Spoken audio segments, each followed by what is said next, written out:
À noter, par ailleurs, que le seul groupe parlementaire à avoir voté entièrement contre est celui de la France insoumise. Le texte est maintenant en route pour le Sénat, où il va être débattu dans un hémicycle majoritairement dominé par les LR, qui semble fortement divisé sur la question, avant son retour à l'Assemblée nationale pour être définitivement validé par les représentants du peuple, après quoi il devra être promulgué par Emmanuel Macron afin d'être applicable officiellement dès le 15 janvier prochain, comme l'espère le président. Et s'il l'espère tant, c'est avant tout car il s'agit de sa volonté à lui.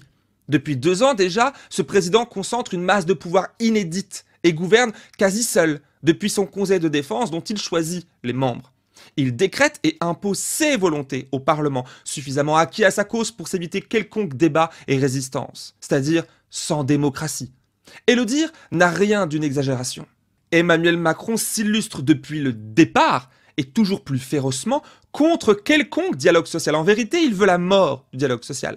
Et ça se vérifie à chaque décision politique prise sans aucune consultation des partenaires sociaux, sans respect des syndicats, sans considération des prises de parole et des propositions des oppositions politiques, et encore moins des expressions des citoyens dans la rue. Seul le mépris et la répression règnent absolument partout, à tous les étages. Depuis combien de temps Emmanuel Macron n'a-t-il pas répondu à une véritable interview sans en contrôler le fond et la forme ? Depuis l'année même de son élection, en 2017, où ses équipes avançaient alors l'argument ubuesque, souvenez-vous, d'une pensée trop complexe du président, alors décrite comme incompatible avec l'exercice de l'interview pour justifier le fait que Macron ne répondrait plus aux journalistes. Les attaques du gouvernement contre la sphère médiatique et le contre-pouvoir qu'il représente parfois encore a été bien plus loin encore. Ce dernier, le gouvernement avait été jusqu'à créer une cellule web qui se targuait de trier les vraies des fausses informations avant de très vite abandonner, croulant sous le scandale.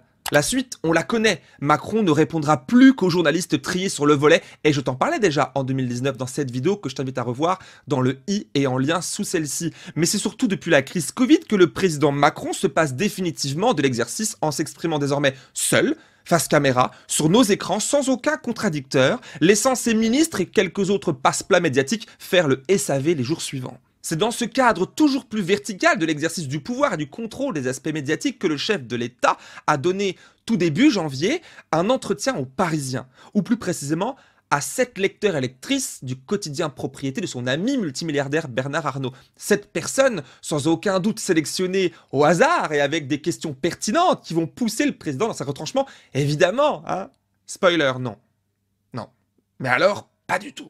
L'échange s'est déroulé au même endroit que le dernier entretien télévisé donné à LCI TF1, vendu comme une interview, mais qui s'est révélé être un moment télévisuel au minimum ultra consensuel, dont autant la forme que le fond ont été fortement critiqués de toutes parts. Une énième opération de propagande, en somme, rien à voir avec le journalisme. Et le fait que le président reçoit la presse comme les médias audiovisuels au sein même de l'Élysée, son domicile de manière quasi systématique désormais, ne se déplaçant plus lui-même dans Paris, est un signe troublant au minimum.